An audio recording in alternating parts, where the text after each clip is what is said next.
I'm standing across the yard watching my brother Kalen hold court in his lawn chair like some kind of birthday king. 30 years old today, and he's never worked an honest week in his life. The string lights we hung this afternoon cast everyone in a warm glow that feels like a lie. Barbecue smoke mixes with the burning wood in the fire pit, and 20 relatives laugh at something Kalen just said. My wine glass stops halfway to my lips when I see Alara. She's 12, my whole world, and she's walking toward Kalen with a wrapped box clutched in her trembling hands. I know what's in that box. I've watched her work on it for 6 months, hiding in her room after homework, fabric paint staining her fingers. She wouldn't let me see the finished product, said it had to be a surprise. Uncle Kalen, Alara whispers. Her voice barely carries over the crackling fire. I made this for you. Kalen takes the box without looking at her. He's already drunk. I can tell by the way he's slouching. He tears through the wrapping paper like a toddler, and when he pulls out the denim jacket, I feel my chest tighten with pride. It's beautiful, vintage denim covered in hand-painted designs. Music notes flowing across one shoulder. A classic car on the back, detailed enough that I can see the chrome. Logos from his favorite bands circling the collar. Every brushstroke showing the hours she spent, the care she took. Kalen holds it up for 3 seconds. What is this cheap junk? His sneer cuts through the evening air. Did you get this at Goodwill? The yard goes quiet. Even the fire seems to stop crackling. I painted it, Alara says. It took me. Kalen throws the jacket. It sails through the air in a perfect arc, and I'm already moving before it lands directly in the fire pit. Flames catch the fabric immediately, devouring 6 months of my daughter's love in seconds. Alara screams and lunges forward. No! I'm running, but she's closer. Her small hand reaches into the fire pit, trying to save what's already lost, and her arm hits the metal rim. The sound of her flesh sizzling makes my stomach turn. She pulls back, cradling her arm, and the smell of burned skin reaches me. God, always so dramatic, Kalen mutters, rolling his eyes. I reach Alara and drop to my knees beside her. The burn on her forearm is already blistering, angry red skin that's going to scar. She's sobbing. Not from the pain but from watching her creation turn to ash. Alara, stop making a scene. My mother's voice.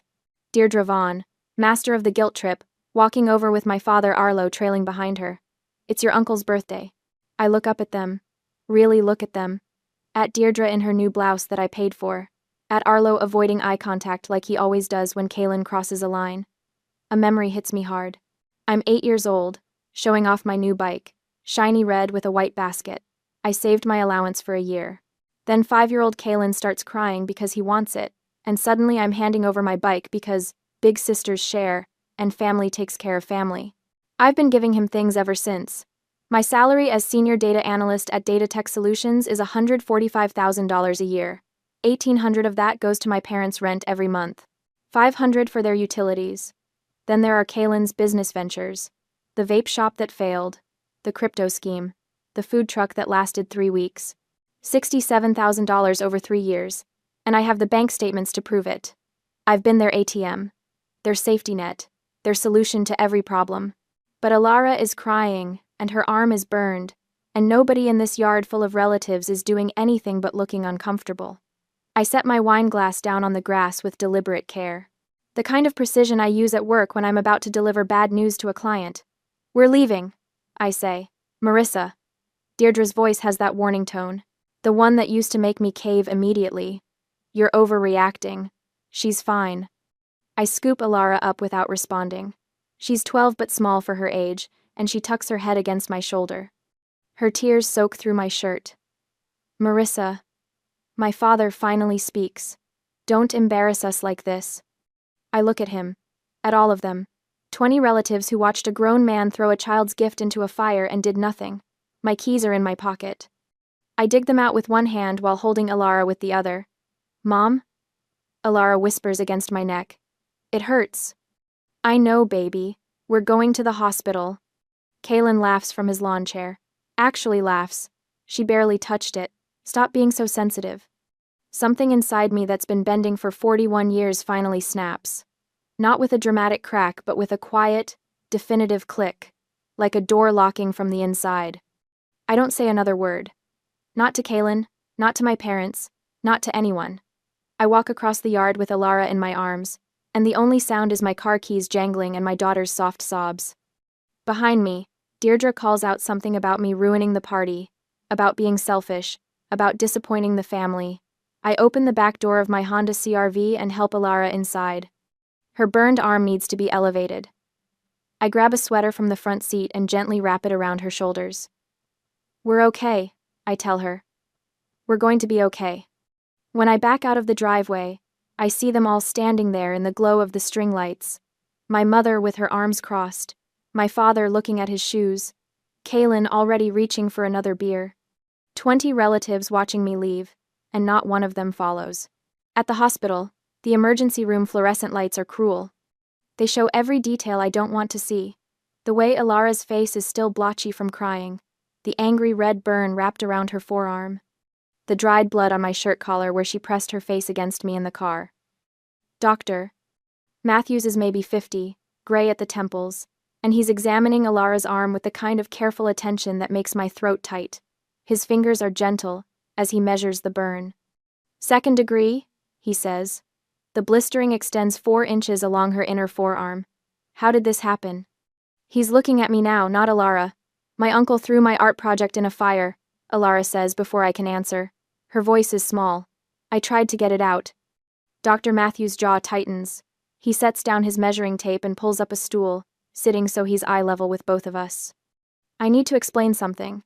His tone is serious, the kind doctors use when delivering bad news. When a child is injured due to reckless adult behavior, I'm what's called a mandatory reporter. That means I'm required by law to contact the authorities. My stomach drops. The authorities? Child Protective Services. And the police. He looks at Alara, then back at me. "I will make the calls. They'll want to speak with you both." Alara's good hand finds mine and grips tight. "My uncle didn't mean to hurt me," she whispers. "Intent doesn't matter, doctor," Matthews says gently. "What matters is that you were hurt, and it could have been prevented." My phone starts buzzing in my pocket. I pull it out and the screen lights up with notifications. 14 missed calls, 23 text messages, all from the same group chat, Vaughn family. I open the text because I can't help myself. "Mom, where did you take Alara? We need to talk about this." "Dad. Marissa, answer your phone." "Kaylin. You're being ridiculous." "Mom, you embarrassed us in front of everyone." "Kaylin, it was a joke. She's fine." "Dad, call us back now." The messages keep coming, filling the screen. I scroll through them while Dr. Matthews works on Alara's arm, applying some kind of gel that makes her wince. Then I see the one from my father that makes everything crystallize. "Dad, you're embarrassing this family. Get back here and apologize to your brother." Apologize. To Kaylin. For taking my burned daughter to the hospital. I stare at those words until they blur. Alara's uninjured hand is still holding mine, small and trusting, and something fundamental shifts in my chest. Not the snap from earlier. This is quieter. This is me finally seeing clearly after 41 years of fog. Dr. Matthews is explaining wound care, saying something about keeping it dry and watching for infection, but I'm opening my banking app. My fingers know the password by muscle memory. I navigate to transaction history and start scrolling. 3 years of transfers line up on the screen like evidence at a crime scene. Kaylin's vape shop. $20,000, transferred in 4 installments last spring. The shop closed after 6 months. Kaylin's crypto investment scheme. $8,000. He promised me triple returns. I never saw a penny back. Kaylin's food truck. $15,000 for equipment and permits. It lasted 3 weeks before he got bored. Then there are my parents. $2,300 every month like clockwork. $1,800 for rent. $500 for utilities.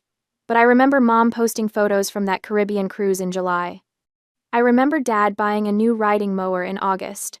$67,000. The number sits on my screen, undeniable. I screenshot everything, every transaction, every date, every amount. My finger moves automatically, saving each image to my photo library, then forwarding them all to my personal email. The kind that's not connected to any family member. The kind nobody else knows about. Doctor.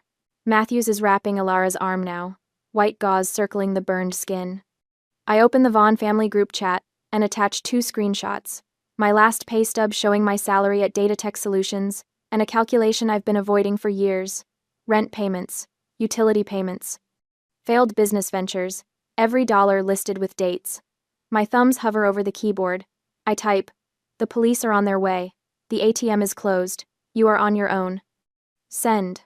I watch the blue check marks appear, showing everyone has read it. Then I scroll up through 3 years of messages.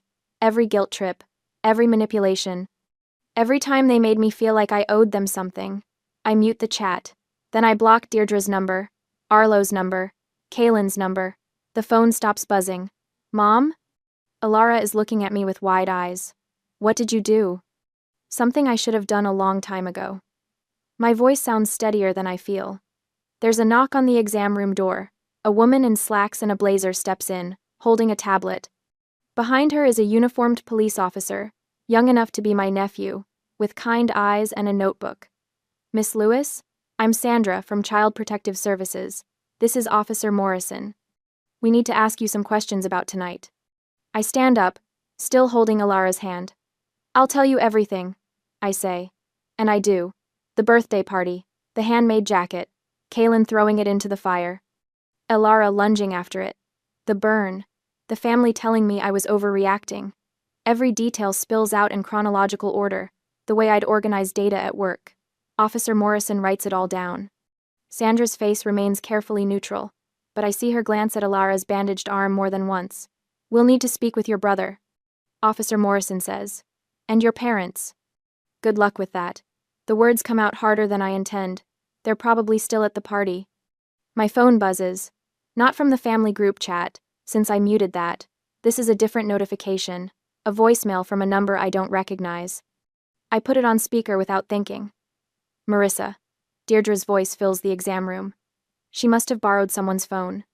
"I don't know what you think you're accomplishing with this little tantrum, but you're tearing this family apart. Kaylin made a mistake. People make mistakes. That's what family does. We forgive. We move on. We don't run to lawyers and police like strangers." There's a pause, and I can hear her breathing. "Everything we've done for you. Every sacrifice. And this is how you repay us? By humiliating us? By abandoning us when we need you most?" The message ends. Sandra looks at me. Would you like me to save that?" "I already saved everything," I tell her. "Every text, every transaction, every voicemail, 3 years of documentation." Officer Morrison stops writing and looks up. "That's very thorough." "I'm a data analyst," I say simply. "Documentation is what I do." Alara squeezes my hand. Her eyes are heavy now, the pain medication Dr. Matthews gave her, finally taking effect. "Can we go home, Mom?" Home. Not back to the party. Not back to explain or apologize or smooth things over. Home. "Yes, baby," I tell her. "We can go home." The house is too quiet Sunday morning. Just the sound of Alara shifting in her sleep down the hall, restless even now. I'm sitting at the kitchen table with my second cup of coffee when my phone buzzes with an unknown number. I know better, but something makes me answer anyway. "Marissa." Arlo's voice. Not his own phone. It's Dad. "I know who you are. Kaylin's in jail. We need $5,000 for bail." Behind him, I hear Deirdre's theatrical sobbing, the kind that's performed for an audience, with just the right pitch of desperation. I can picture her dabbing at dry eyes with a tissue. "Do you hear your mother?" Arlo says. "She's falling apart. This is killing her." I take a sip of coffee. It's gone cold. "Marissa? Are you there?" "Yes." "So you'll help? We can meet you at the bail bonds place in an hour. Your mother needs to see Kaylin home where he belongs." The entitlement in his voice is staggering. Like the past week never happened. Like Alara's burn isn't still wrapped in gauze down the hall. I disconnect without saying another word. The phone rings again immediately. Unknown number. I silence it and watch the screen light up twice more before it stops. 10 minutes later, my Ring doorbell camera sends an alert. I pull up the app on my phone and there they are. Arlo and Deirdre standing on my front porch like they have every right to be there. Deirdre is crying. Real tears this time, or at least real enough for the neighbors to see. She's wearing black like she's in mourning, and Arlo keeps putting his arm around her shoulders in a way that looks rehearsed. I watch them through my phone screen. Deirdre rings the doorbell 3 times. Then she starts talking, her voice carrying across the lawn. My own daughter won't even answer the door. Won't help her baby brother. I raised her better than this. A jogger slows down to look. Mrs. Rodriguez from next door comes out to water her plants even though it's barely 8 in the morning. They stay for 45 minutes. Deirdre alternates between crying and calling my name. Arlo tries the doorknob twice. At one point, Deirdre sits down on the porch, steps and puts her face in her hands, shoulders shaking. It's Mrs. Rodriguez who calls the police. I see her on her phone, gesturing toward my house, her face set in angry lines. The patrol car pulls up 12 minutes later. Arlo spots it first and touches Deirdre's shoulder. She stands up slowly, wiping her eyes, and they walk to their car with dignity. Like they're the victims here. Like they're just a concerned family who got turned away. They're gone before the officer reaches my door. My phone buzzes with a text from Arlo an hour later. I read it while Alara picks at her breakfast across from me, her burned arm resting on a pillow. You did this. We're going to be homeless. I set the phone face down on the counter. Alara looks up at me, her eyes too old for 12. Was that them? Yes. What did they want? Money. She goes back to pushing scrambled eggs around her plate. She hasn't touched her bacon. When I reach over to light the stove to heat up some tea, she flinches at the click of the ignition. The eggs go into the trash. I don't comment on it. That afternoon, I call Dr. Sarah Williams. Her receptionist can fit Alara in on Tuesday. I take the appointment and add it to my calendar with the same efficiency I use for work meetings.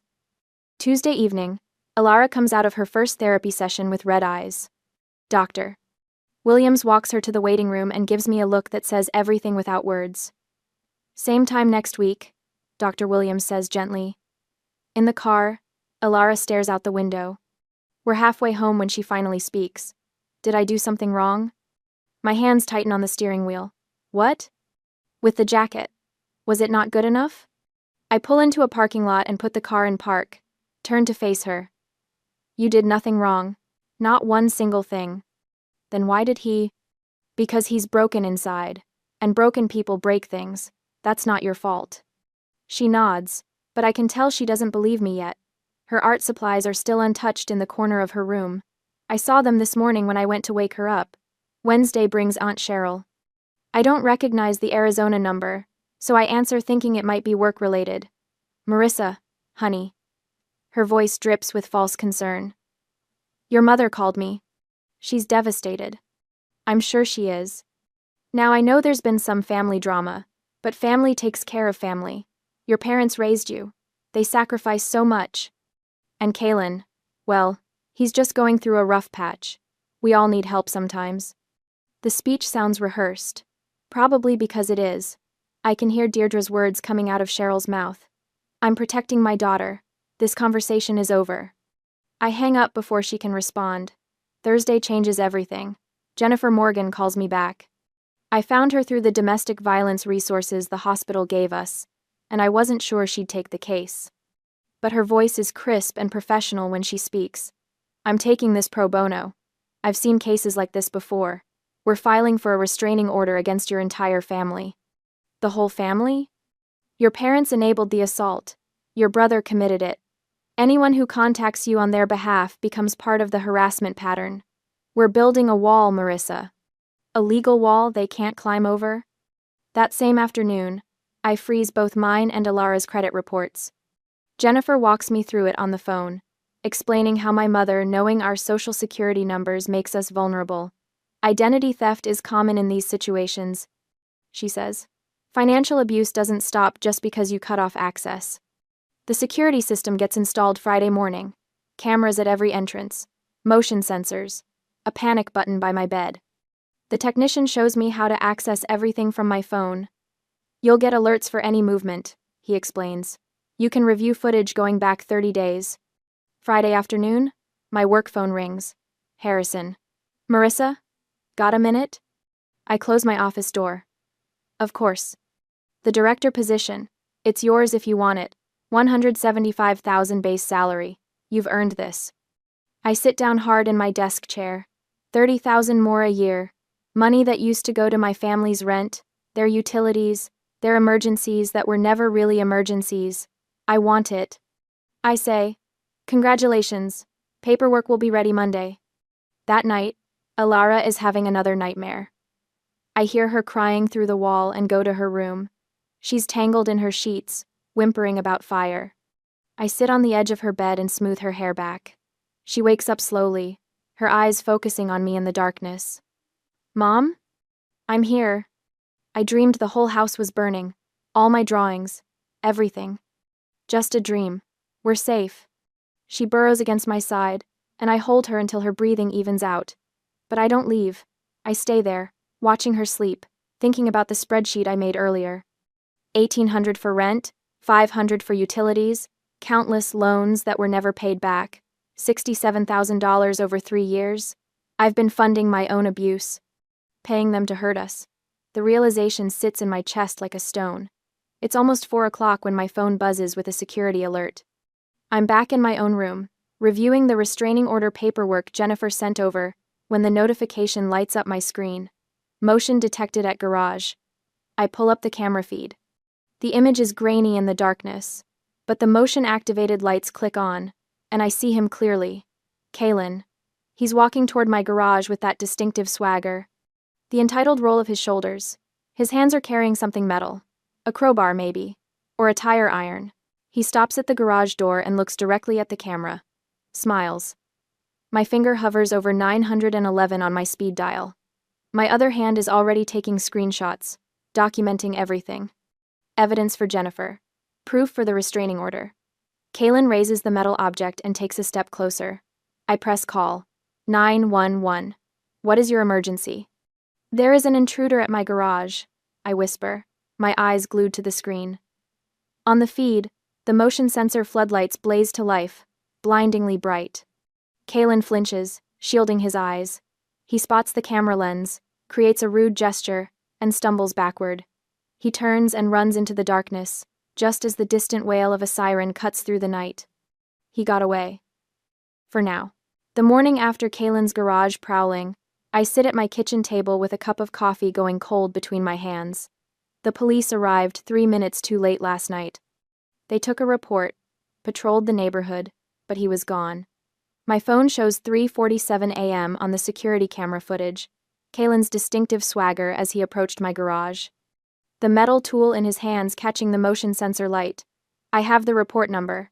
I have the footage. But watching that freeze frame in the quiet dawn light, something else catches my attention. The Ford Bronco in the Vaughn driveway, visible in the background of the frame before he blocked the view. I bought that truck 2 years ago when Kalen claimed he needed reliable transportation for job interviews. $23,000. The title is in my name because his credit was garbage. The insurance comes out of my account every month. $162 that I've paid 24 times now. He's been driving my truck. Alara shuffles into the kitchen, hair messy from sleep. The burn scar on her arm is healing but still angry pink. She doesn't ask why I'm up so early anymore. She knows. Morning, baby. I close my laptop. Want some pancakes? Just cereal. She pours herself a bowl, and we eat in comfortable silence. This is our new normal. Quiet mornings. No drama. No relatives showing up unannounced, because I finally got that restraining order after the party incident. But the restraining order doesn't cover my property. After Alara leaves for school, I pull up Kevin's number. He runs a towing company, helped me when my CRV broke down last year. Honest guy. Doesn't ask unnecessary questions. Kevin? Marissa Lewis. I need a truck towed from an address. It's mine. Title's in my name. No problem. What time? 6 a.m. tomorrow. Before anyone's awake. I text him the Vaughn address and the Bronco's plate number. Then I pour fresh coffee and open my banking app. That automatic payment to their landlord? Cancelled 3 weeks ago. The utility payment? Gone. Every subscription I was covering? Done. My phone stays quiet until 9:32 a.m. Then Kalen's call comes through. I let it go to voicemail, watching the notification light blink. When I play it back, his voice is shaking with rage. That's my truck. You can't just take it. I need that to get to job interviews. The last part almost makes me laugh. Job interviews. Right. You're a vindictive witch, you know that? I'm calling the cops.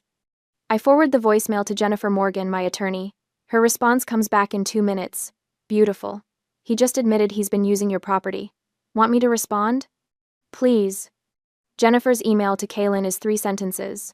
Professional, cold, devastating. Per the title and registration, the 2022 Ford Bronco belongs to Miss Lewis. She may dispose of her property as she sees fit. Check the paperwork. I imagine his face reading that. The moment he realizes he has no legal ground to stand on. The truck is mine. Always has been. That small victory carries me through the rest of the day. Alara comes home from school talking about her art class, and I actually listen instead of checking my phone every 30 seconds for the next family crisis. We make dinner together, watch a movie, go to bed at a reasonable hour. The doorbell camera alert wakes me at 2:13 a.m. I grab my phone from the nightstand, heart already racing. The camera shows Kaylin on my front porch. He's swaying. Drunk. His fist pounds on my door hard enough that the camera shakes. Marissa! His voice slurs. Open up. We need to talk. I'm already dialing 911 when I hear Alara's door open. Mom? Her voice is small, scared. Get in my room. Now. I meet her in the hallway and pull her into my bedroom. She crawls into my bed while I stay by the door, phone in one hand, finger hovering over the record button for the doorbell's audio feature. Kaylin pounds again. I know you're in there. You think you're so smart? Taking my truck? Calling the cops on me? His voice rises to a shout. I'll burn this house down with you in it. My blood goes cold. Those exact words, captured on visual voicemail, recorded on the doorbell camera. 911. What's your emergency? My brother is on my front porch making threats. He's violating his bail conditions and threatening to burn my house down. The dispatcher's voice is calm. Is he armed? I don't know. I can't see his hands clearly on the camera. Officers are on the way. Stay inside. Don't open the door. Alara is crying softly behind me. I look back and see her curled up in my closet, surrounded by my shoes and hanging clothes. Hiding. Like she did the night her uncle burned her gift. 7 minutes. That's how long it takes for the sirens to arrive. 7 minutes of Kaylin pounding and shouting. 7 minutes of my daughter reliving her trauma. 7 minutes of me recording every word while standing between him and her. When the red and blue lights flash through my bedroom window, Kaylin tries to run. I watch on my phone as 2 officers tackle him on my front lawn. Watch as they cuff him. Watch as they load him into the back of the squad car. An officer knocks on my door. Miss Lewis? It's safe now. I go downstairs and open the door, showing him my phone with the footage. The threats, the pounding, the visual voicemail, with his exact words about burning down my house. He's violating his bail conditions. The officer says. This is also terroristic threats. He's not getting out this time. After they leave, I find Alara still in my closet. I sit on the floor beside her and pull her close. Is he gone? She whispers. He's gone. He's not coming back. The next morning, my phone rings. Jennifer. Kaylin was remanded in custody pending a bail hearing. The judge saw the doorbell footage and the visual voicemail. You got this, don't worry, he doesn't stand a chance. Good. There's more. I'm filing additional harassment charges. This supports our case for the permanent restraining order. I hang up and stare at my laptop. The Bronco is in an impound lot. I could sell it, get back some of what I've lost, but that feels too easy, too transactional. Instead, I call the local vocational school, the one that teaches automotive repair to at-risk kids. I'd like to donate a vehicle to your program. 3 days later, I receive photos via email. Students in coveralls standing next to the Bronco, smiling, learning. The donation receipt arrives with the tax write-off paperwork. Not as much as I paid, but more valuable than anything I'd get from a sale. The local domestic violence shelter calls that afternoon. They've been following Kaylin's case. They want to offer support resources, counseling for Alara, legal advocacy, a network of people who understand what it means to escape. I take their card. Pin it to my refrigerator next to Alara's latest drawing. My phone buzzes. A voicemail from Deirdre. I almost delete it, but Jennifer said to save everything. Marissa. My mother's voice is desperate. We have nowhere to go. The eviction is in 5 days. Your father's trying to find work, but we need help. We're your parents. You can't just abandon us. I save the voicemail, forward it to Jennifer, then I block the number. That night, while Elara does homework at the kitchen table, another call comes in. Unknown number. I let it go to voicemail. It's a storage unit company. They're looking for Arlo Vaughn. His unit has been abandoned for 6 months. Unpaid. They're auctioning the contents next week. I call them back. This is Marissa Lewis. Arlo Vaughn is my father. What's in the unit? Furniture. Boxes. Looks like household items. Are you paying the back rent? No, auction it.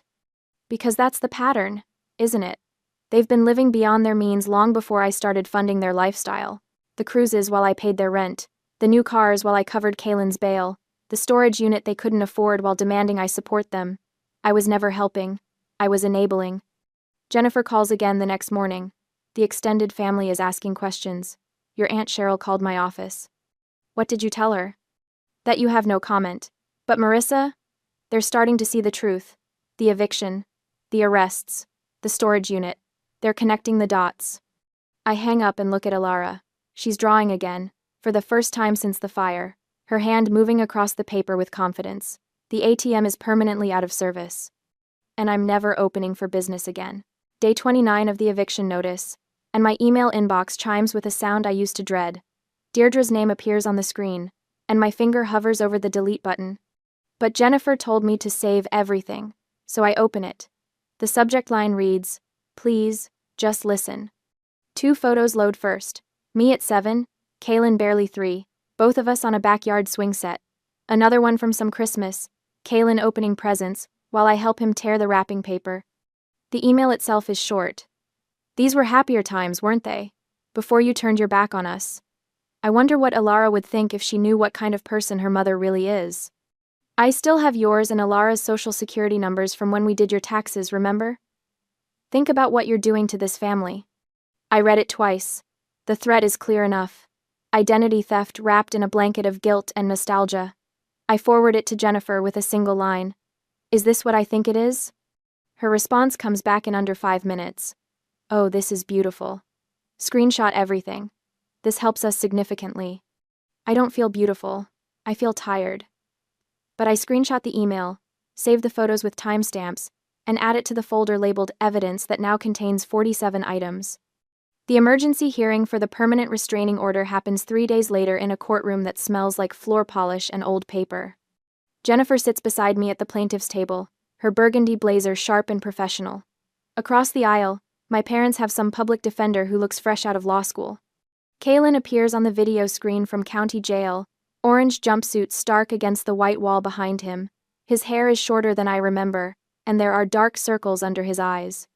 He looks at the camera with the same entitled expression he's worn his whole life.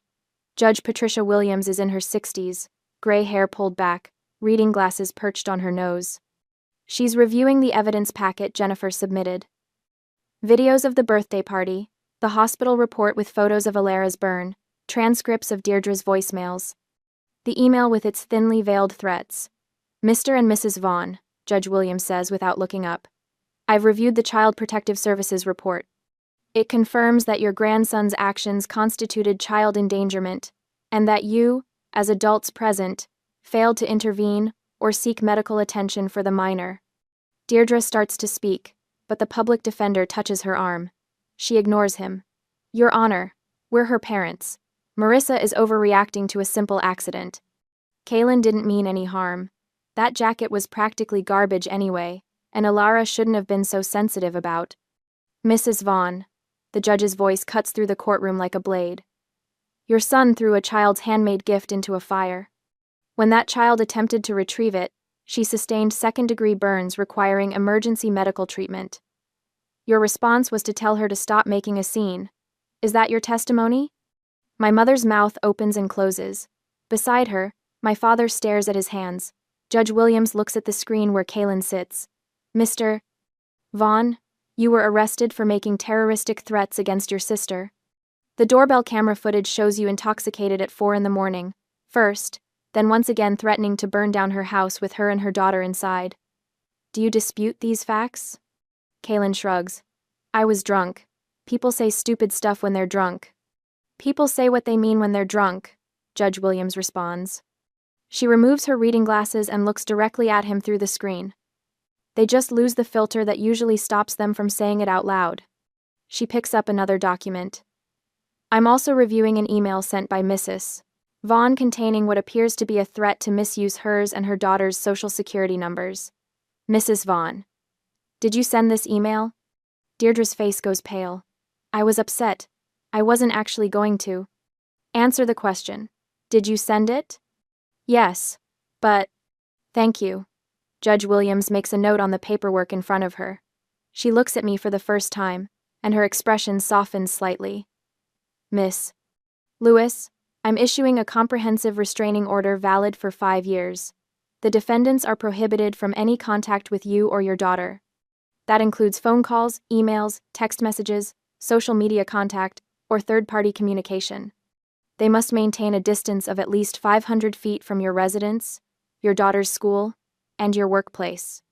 Relief washes over me, but I keep my face neutral. Jennifer squeezes my hand under the table. Your Honor, that's excessive, the public defender tries. These are her parents. Surely some level of contact. Counsel, your clients have demonstrated a pattern of financial exploitation, emotional manipulation, and most recently, threats of identity theft. The mother witnessed her son burn a child, and told that child she was making a scene. I see no evidence that contact with these individuals serves any beneficial purpose for Miss Lewis or her minor daughter. The gavel comes down with a sharp crack that echoes through the courtroom. Outside, Jennifer walks me to my car. The air is cold, and I pull my coat tighter. The prosecutor received your documentation about Kaylin's threats. She says, he's been offered a plea deal, 18 months in state prison instead of risking 5 years at trial. His attorney is recommending he take it. Will he? Someone looking at potential 5 years versus guaranteed 18 months? Yes, he'll take it. I unlock my car but don't get in yet. What about the social security numbers thing? I'm helping you place fraud alerts on all your credit reports today. The permanent credit freeze you already have stays in place for both you and Alara. We're also updating your power of attorney documents to explicitly exclude any family members. Your will gets revised to remove them as beneficiaries, and your life insurance beneficiary changes to a trust for Alara. She hands me a folder. Everything you need is in here. Sign where the tabs are, and bring it to my office tomorrow. That evening, a package arrives. No return address, but the postmark is from the vocational school across town. Inside is a framed photograph showing 3 students in coveralls working on the Bronco's engine. The truck looks good, better than when Kaylin had it. There's a small plaque at the bottom of the frame, donated by Marissa Lewis, in support of students who work for their future. I hang it in the hallway, right where I'll see it every morning. A reminder that resources go to people who work, not people who take. Later, I open my banking app and set up an automatic monthly transfer, $2,300, the exact amount I used to waste on my parents' rent and utilities. It goes straight into Alara's college trust fund. The ATM is permanently out of service, but the vault is now open for people who matter. 6 months have passed since that night in the emergency room, and I'm standing in my kitchen watching Alara flip pancakes with her 2 best friends. The burn scar on her forearm catches the morning light, faded but visible. She doesn't hide it anymore. Mom, can we make chocolate chip ones next? Alara asks, waving the spatula like a conductor's baton. Only if you don't set off the smoke alarm again, I say. The 3 girls dissolve into giggles. 6 months ago, the sound of the gas stove clicking to life would send Alara running from the room. Dr. Williams says that's what healing looks like. Not perfect, but functional. Mrs. Rodriguez appears at the back door with a basket of fresh strawberries from her garden. She's become what Deirdre never was, a grandmother figure who shows up without expecting payment. I heard pancakes, she says, letting herself in. Hope you made enough for one more. The kitchen table is covered in art supplies. Alara's been working on a new jacket design, this one for herself. Bold strokes of crimson and gold, nothing timid about it. The art therapy started as treatment, now it's just who she is. Later that morning, I find the envelope in the mailbox. Plain white, Deirdre's handwriting on the front. No return address, but I recognize the slant of her letters. I take it to the fireplace and read it once, just once. She writes about hardship, about living in her cousin's basement 3 states away, about Arlo working as a grocery bagger at 65, coming home with aching feet. She doesn't apologize. She never does. Instead, she explains how difficult things are, how they're barely surviving, how family should help family. The manipulation is so familiar it almost makes me laugh. I drop the letter into the fireplace and watch the paper curl and blacken. The flames consume her words the same way they consumed Ilara's jacket all those months ago. But this time, there's no screaming. No desperate attempt to save what's burning, just release. That evening, our chosen family gathers around my dining table, Harrison and his wife Diane, Mrs. Rodriguez, with her famous empanadas. We started these monthly dinners 3 months ago, and they've become the kind of tradition I actually want to keep. Ilara's birthday is next week, Diane says, passing the salad. Have you thought about what she wants? She made a registry at the art supply store, I say. No homemade gifts required. Harrison laughs. He's been my boss for 8 years, but somewhere along the way he became family, the kind that doesn't send bills. 2 days later, I'm standing in a youth art gallery watching strangers admire my daughter's work. The piece is titled, Phoenix Rising. It's a denim jacket, painted to look like it's emerging from flames. The symbolism isn't subtle, but Ilara's 12. Subtle can wait. She stands beside her work with her shoulders back, explaining her technique to a woman with a gallery badge. The confidence radiating from her makes my chest ache in the best way. My phone buzzes in my purse. I pull it out and see the caller ID. State Correctional Facility. Collect call. Kaylin. I show the screen to Ilara. She glances at it, then back at the crowd around her artwork. I don't need to talk to him, she says. I'm busy being happy. I press decline and block the facility's number. Right there in the gallery, with people milling around us, I cut the last thread. That night, I sit on the back deck with my journal. Fairy lights glow overhead, the same kind that hung at Kaylin's birthday party. But these are mine, strung by my own hands, lighting a space where manipulation isn't welcome. I write, a year ago I was an ATM. Today, I'm a mother. Beside me, Ilara paints on a fresh canvas. Her brushstrokes are confident, certain, Mrs. Rodriguez's music drifts from next door, something soft and Spanish that makes the evening feel complete. This is what freedom looks like. Not dramatic or explosive, just peaceful. I add one final line to my journal entry. The ATM is permanently out of service. Ilara glances over at what I've written and grins. Good, she says. We never needed them anyway. Sad.